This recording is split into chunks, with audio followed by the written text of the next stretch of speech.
Greetings everyone, welcome to the Art on Wheels. Story behind developing BMW E38 is dark and messy, but result of hard work lasted for decades. And year by year this masterpiece cementing its position as ultimate driving machine.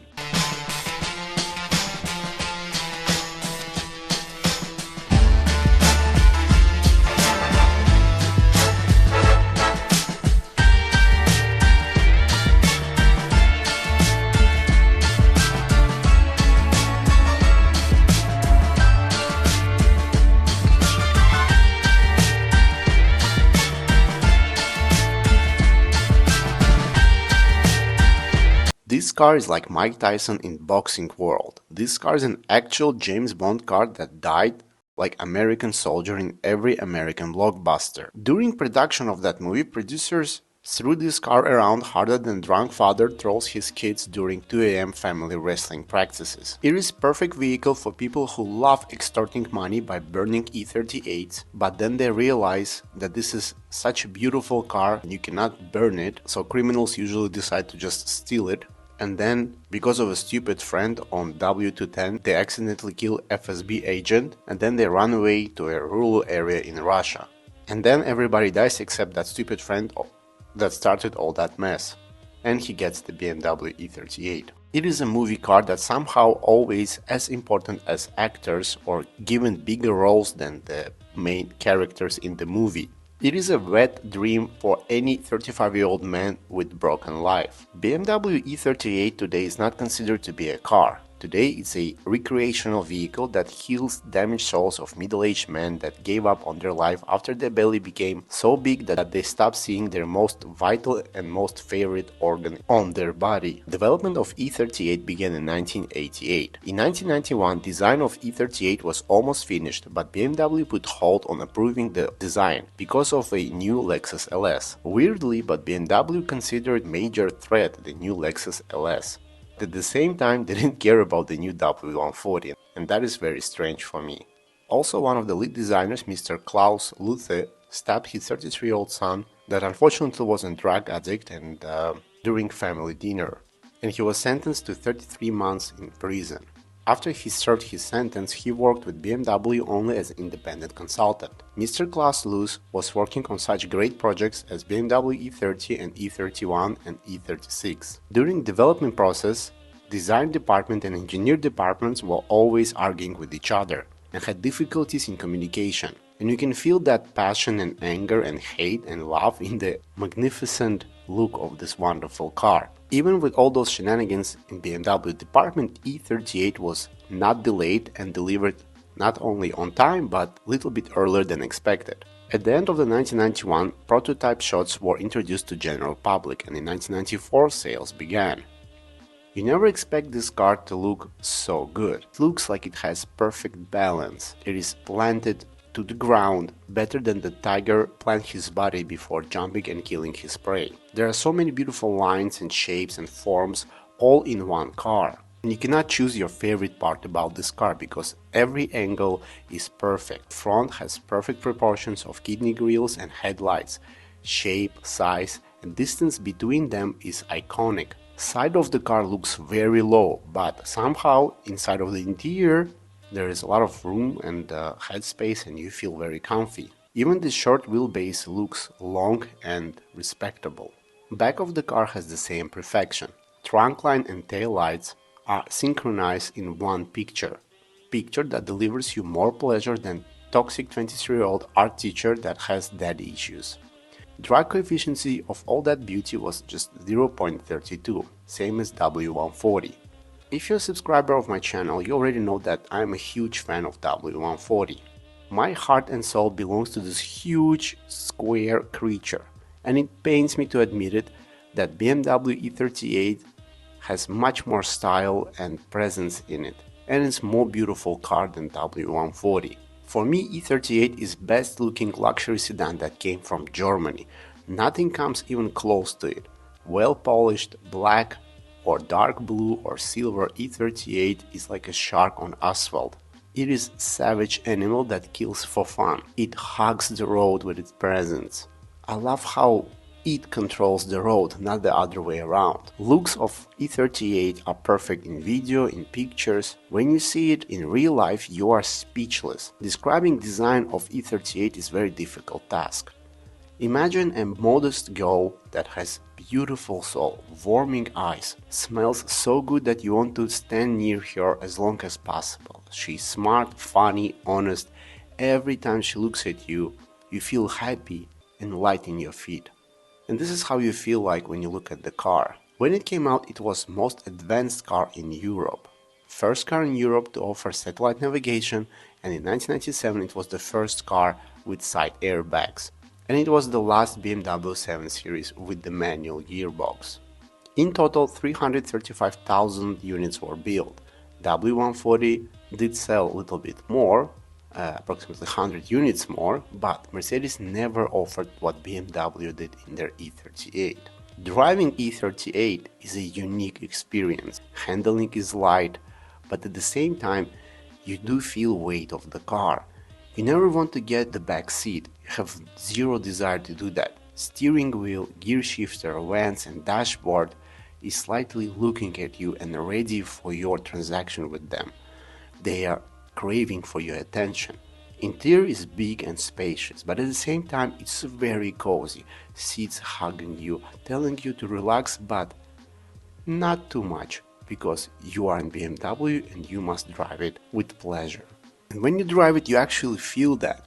You feel that engineers had their priorities in right order. First priority was not the luxury or gadgets or futuristic feel, the main priority was the driving experience, and it delivers the best driving experience for driver. In other luxury cars you do enjoy the luxuriousness of it, some of them are very powerful, but when you drive BMW E38 you drive it and you're enjoying your journey. You relax and you find your inner peace in there. And you always have desire to floor it and to make cool maneuvers in traffic. Not because you're a douchebag, it's just how the car wants to be driven.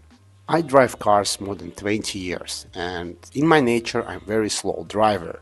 I like to drive slow. To be more specific, I drive like a 94-year-old priest since I was 19 years old. But every time I get into the E38, I'm provoked to go full transporter. And I need to lose cops with imaginary bank robbers in my car, and I'm driving suddenly in streets of Nice in very warm and sunny French weather. And just talking about driving E38 is giving me goosebumps. BMW engineers proudly claim that new, sophisticated anti-theft system decreased theft by 80%. And every Russian car enthusiast would disagree with those numbers, because this was one of the favorite gangster cars that was usually stolen and not bought from the dealership. Keys had memory installed in them, so when you use the right key, memory seat position adjusted to you, even climate control adjusted to your preference. You can program it to lock one door or all four doors, and daytime lights could be programmed to turn off after you turn off the engine in exact seconds or minutes. Leather is thick and smells incredible. It is reported that only bull's hide was used in the top leather trims of BMW E38s. Air that comes into the E38 is filtered many times with different choke-hole filters. I do respect luxury options in E38. Like wonderful audio system with 10 speakers and 4 subwoofers, very useful and quite very well positioned TVs and small wooden tables, phone, different screens, and you can even order a fax machine.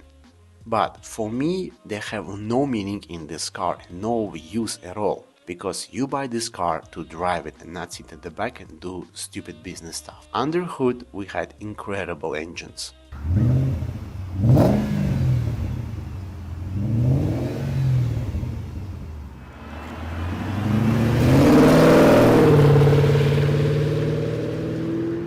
The smallest was 2.8 liter straight 6. It developed 193 brake horsepower and 280 Nm of torque. After it we had 3 liter V8 that developed 280 brake horsepower and 290 Nm of torque. Then the 3.5-liter V8 that developed 238 brake horsepower and 320 Nm of torque. Then the 4-liter V8 that developed 286 brake horsepower and 400 Nm of torque. Then we had the legendary BMW 4.4-liter V8. It developed 286 brake horsepower and 420 Nm torque. And finally 5.4-liter V12 that developed 326 brake horsepower and 490 Nm of torque.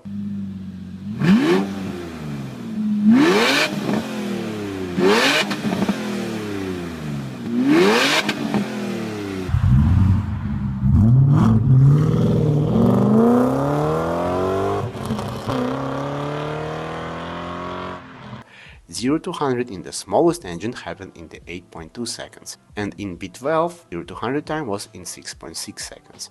V8s did 0 to 100 in 7.5 seconds. Mercedes engines did had more power, but power delivery of each engine from BMW was epic and unique. It gave everything and every time. The sound, the experience, the kicks, everything was much better than the Mercedes. And many say that those engines were not reliable. And talking about the reliability of those engines after 30 years is not very accurate, because lifetime of each engine depends on service history. I have review of E38 with 400,000 plus kilometers, and it felt tight as a drum. So really, if you maintain these cars, they will be grateful and thankful forever. But they do have some problems, usually with electronics, like window switches, lights, and small things can die out of nowhere, just like in any 30-year-old car. Oil pump, water pump needs to be changed or serviced on time. Also, you need to replace all the bushings to enjoy that unique ride, because 30 years on the road, all that rubber will dry out. And of course, we will have minor cooling leaks, and some pipes can dry out and also leak liquids, so be careful and so pay attention to that. Also, exhaust pipes can leak exhaust gases with time. Early 4.4 V8s had problems from the factory, but the later version 4.4 V8 had no issues. Transmissions are reliable if they were used adequately, and oil change was done every 70-80,000 kilometers. 5-speed automatic gearbox is very reliable, and the 6-speed and 5-speed manuals are also very nice. Electronic damping control system actually made difference in the corners and the ride comfort. And many report that this system works even today without any problem, and that's very shocking. Also, rain sensors work in all the BMW E38s without any problems. I do not like the ultra long version of this car. I don't see the point of it. It's called the L7. It is longer version of E38 by 38 centimeters. And it looks weird, and I have no love for it. It's just very ugly car. And of course, E38 was offered as a bullet car. It could handle M16s and AK-47s, also grenade blast and C4 blast. Also, it was offered with special slots that open from inside, so you can deliver good fire to your enemies. Windshield could be blown off if you needed to, and you couldn't get out through the doors. Tires were also bulletproof, and of course we had alarm smoke and fire extinguishers under the car. Fan base of E38 is getting bigger day by day. People buy 5, 6, 7 E38s and assemble one perfect from the 5, 6, 7 E38s to enjoy it and not look for the parts. Rust is very big issue in these cars, but if you take proper care of it using right chemicals, rust will not bother you for few years. I understand and adore 38 very good. Every time I see it on the road, I instantly respect the owner for blood, sweat, money and tears and his divorce that cost him to drive this wonderful car and keep it in good condition. And every time I see 38, I can see that not only driver enjoys it, but the general public enjoys this car. Soon I will make the video comparing W140 and E38.